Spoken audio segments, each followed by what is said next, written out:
سلام كمي تصنحو كبرات تخطاتلت نلوم سنبت مشات شوعة سنة 2026 زتا دالو حدش زيناتات حيزالكم قريبا لخو مكتتالكم يعدم فلما كندبتاتو دكتور دبرتسيون لومناي مشات زهابو مجلس زملكاتن بريزنس أصفورك لومناي مشات كايرو كم زعاتو وكم استقلتن لولاونت إيرترا عب حتو ملكت كم زي آتو إيرترا زوزوتو مجلسن بريزنس أصفورك زرخبو قاشا زملكاتن ኢትዮጵያ አብነት መዃና ኤለን መክዘውጾ መግለጽ ነብዙሓት የዘራረብ ከም ዘሎን ዳኛን በዓልቲ ቤቱን ዘቃተለ የመርመር ከም ዘሎን ዝብሉን ካልኢን ዝሕብር ዝርዝር ዜናታት ሒዝናልኩም ቀሪብና ኣለና ንቻናልና ሰብስክራይብ ብምግባር ክሳብ መወዳእታ ክትከታተሉና ብኽብሪ ንዕድመኩም أمريكان إيران فيزا كم ذهبت تجليسو أمريكان إيران هاجروا جانتا كعس أجر نب أمريكا مأتو فيزا مهابات تجليسو إيران نبتوان عالم ذكر لبوتامبر نب أمريكا ناي مخدلت كم زي بلا كتجلس أنحت كوينا أمريكان إيران جانتا مجاشا أملكت حتى مأتوا دخون فيدريشن كعس أجر مخانو كملكت تساني حمالو سب سلطان أمريكا بذهبوا مجلسي إيران نخلم تساوتن وسنت سرحتنياتات نايتا جانتان كرم عصرت معلت مجمار وانش عالم فيزا كتبوا مخانا كجلسوا مصنحومن ينجار إيران ناي وانش عالم مخنيات التقيمة أشبرتنا بأمريكا ناي مئتوا فتنتات كتكايد كم زي تفقد الله زجلست أمريكا بركز بقولوا مستاجانتا حابيرهم كقعزو تمزجبوا جنات فقد مخالاون تجليس الله أبترك زركب إمباسي إيران أمريكا نمبزحات يوم محدارون فسمتن سرحتنياتات كم أول تكنيكاو أما خرطنا تاجانتا فيزا بمخلكال أو سبورت بوليتيكاو إدم إتاوا كسيسو خمزة لا يفلات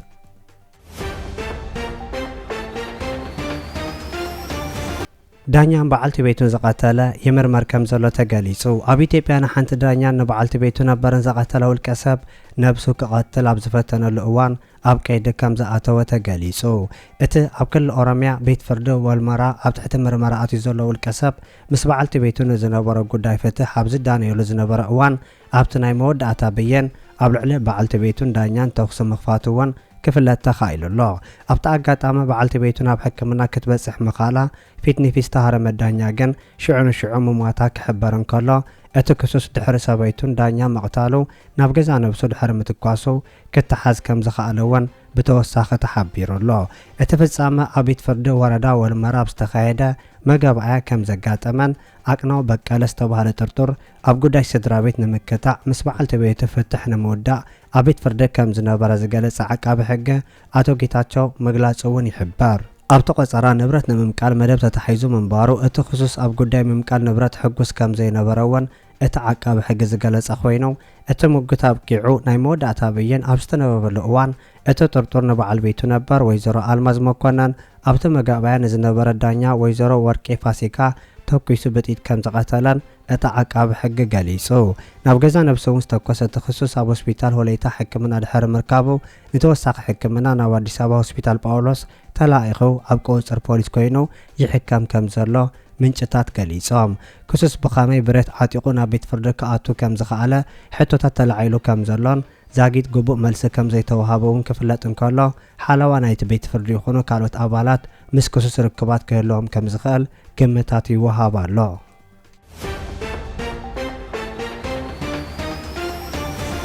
ኢትዮጵያ አብነት መዃና ተሓቢሩ ናይ ዓለምና ቁጽሪ ሓደ በዓል ጸጋም መዃኑ ዝነገረሉ ኤለን መስክ ኢትዮጵያ አብነት መዃና ክሕብርን ከሎ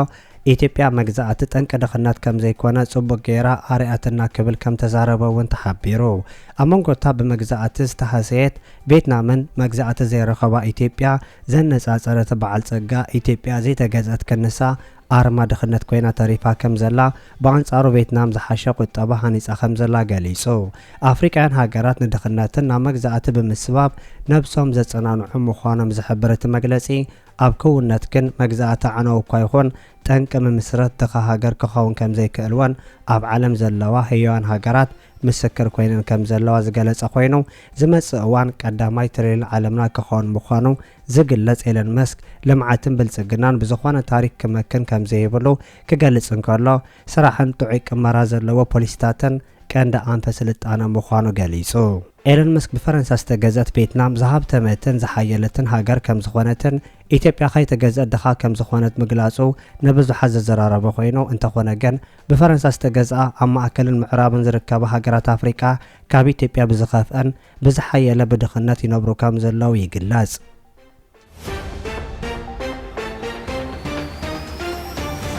ሉላውነት ኤርትራ ኣብ ሕቶ ምልክት ከም ዘይኣቱ ተገሊጹ። ኤርትራ ነቲ ብናይ ኢትዮጵያ ናይ ሚኒስተር ውፃእ ጉዳይን ወገናቶምን ዝቐረበ ንናይ ኤርትራ ሉላውነት ኣብ ሕቶ ምልክት ዘእቱ ኣስደማሚላ ዝገለጸቶ ጽሑፍ ምምላሳ ተሓቢሩ። ፓክታ ሱንት ሰርቫንዳን ቀርኒ ኣፍሪቃን ብዝብል መግለጺ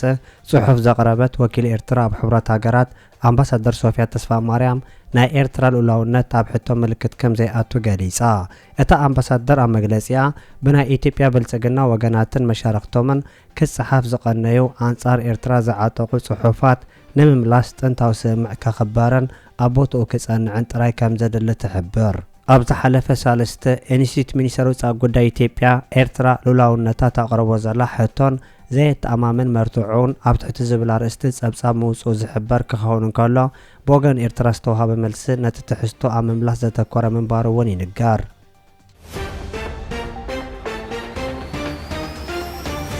ናንዲ ማንዴላ ምስ ፕረዚዳንት ኢሳያስ አፈወርቂ ተራኺባ ከም ተዛተየት ተገሊጹ።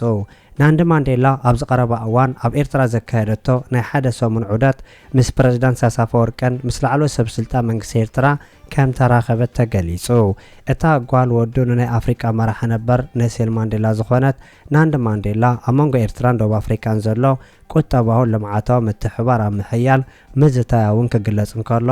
ኣብዚ ሕጂ ናንዲ ማንዴላ ናብ ኤርትራ በፂሓ ክልቲአን ሃገራት ጎኒ ንጎኒ ፖለቲካዊ ናጽነት ቁጠባዊ ሓርነት ኣብ ምምዝጋብ ከተኮራ ከም ዘለዋን ምሕባራ እውን ይንገር። ተፈጥሮ ሃብቲ ኣፍሪቃ ብቐንዱ ንዜጋታት ተኸባቢ ዝጠቅም ምዃኑ ምርግጋጽ ኣገዳሲ ምዃኑ ዘጉልሐት ወይዘሮ ማንዴላ ኣብ ዑደታ ናብ ዲጋታትን ትካላት ሕርሻን ጸባን ከምኡውን ኣብ ዓበይቲ ትሕተ ቅርጽታት ሓፈሻዊ ፕሮጀክታት ዑደት ምክያዳ ተገሊጹ። ናንዲ ማንዴላ ኣብ ማዕርነት ንግድን ሓባራዊ ዕላማታት ልምዓት ዝተመስረተ ዝሓየለ ምትሕባር ፓን ኣፍሪቃ ክሕልውን ምጽዋዓ ክሕበር እንከሎ እቲ ዑደት ኣብ መንጎ ሃገራት ኣፍሪቃ ብዝግበር ግብራዊ ምትሕባር ክልቲኡ ርክብ ንምዕማቕን ሕድሪ ኔልሰን ማንዴላ ንምስጓም ዝሕግዝ ምዃኑ ምግላጽ እውን ተሓቢሩሎ። ህዝቢ ኤርትራ ፍሉይ ሃገራውነትን ዓሚቕ ባህላዊ ክብሪ ዘለዎ ምዃኑ እውን ናንዲ ማንዴላ ብተወሳኺ ሓቢራላ። እዚ ከምዚ ኢሉ እንከሎ ፕረዚዳንት ኢሳያስ አፈወርቂ ሎሚ ናይ ምሸት ናብ ግብፂ ከም ዝገሸ ተገሊጹ። ፕረዚዳንት ኢሳያስ አፈወርቂ ምስ መዝንኡ ፕረዚዳንት ግብፂ ዓብዱልፈታሕ አልሲሲ ንምዝራብ ሎሚ ድሕሪ ፋዱስ ናብ ግብፂ ከም ዝገሸ ሚኒስተር ዜና ኤርትራ ኣቶ የማነ ገብረ መስቀል ሓቢሩ። ፕረዚዳንት ኢሳያስ አፈወርቂ ኣብቲ ንሰለስተ መዓልቲ ዝጸንሕ ወግዓዊ መገሽኡ ኣብ ክልቲኡ ርክብን ቁጠባን ካልእን ዘተኮረ ዘተ ከም ዘካይድ ተፈሊጡ። ክልቲኦም ፕረዚዳንታት ንቐርኒ ኣፍሪቃ ብዝምልከት ኣገደስቲ ጉዳያት ብዝያዳ ክዘራረቡ ምዃኖም ዝገለጸቲ መግለጺ ድሕነት ቀይሕ ባሕሪ ከምኡውን ምዕባለታት ማእከላዊ ምብራቕ ብሰፊሑ ክዘራረቡሉ ምዃኖም የማነ ገብረ መስቀል መግለጺኡ ሓቢሩ።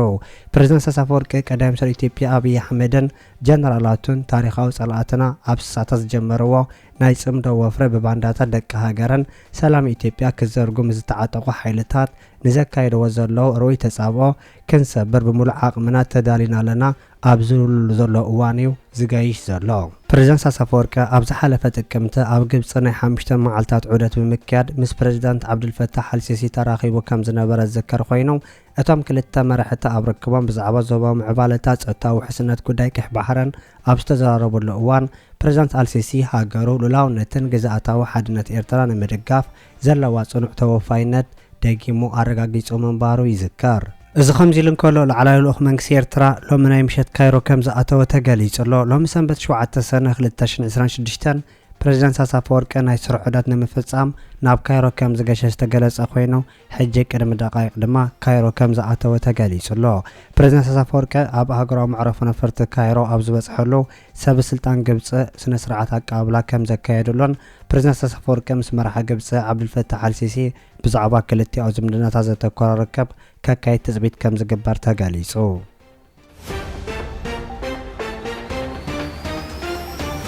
መምሃራን ቀጻሊት ትግራይ ኣብ ምህናጽ እጃሞም ክዋጹ ይግባእ ክብል ዶክተር ደብረጽዮን ተዛሪቡ። ካልኣይ ዙር ሽልማት ዘርኡ ንብሉጻት መምሃራን ኣመራርሓ ትምህርትን ትግራይ ከም ተሳለጠ ዝተገለጸ ኮይኑ ኣብቲ መድረክ ዝተረኸበ ፕሬዝዳንት ክልል ትግራይ ዶክተር ደብረጽዮን ገብረ ሚካኤል ህዝቢ ትግራይ ካብ ዘካየዶም ዕላማታት ቃልሲ ሓደ ትግራይ ካብ ድኽነትን ድንቁርናን ክትናገፍ ምግባሩ ክብል ተዛሪቡ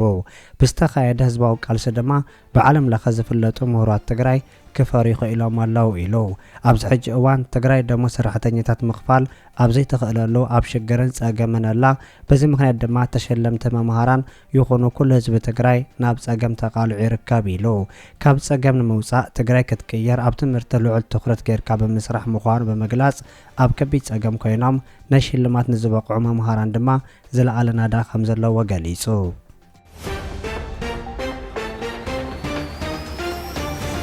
ክቡራት ተኸታተልቲ ንሎም ዝተዳለወ ዜና ነዚ ይመስል ኣብ ዝቕፅሉ ዝፍነው ዜናታት በቐዳምነት ክበጽሐኩም ሳብስክራይብ ዘይገበርኩም ሳብስክራይብ ንኽትገብሩ ብኸብሪ ንዕድመኩም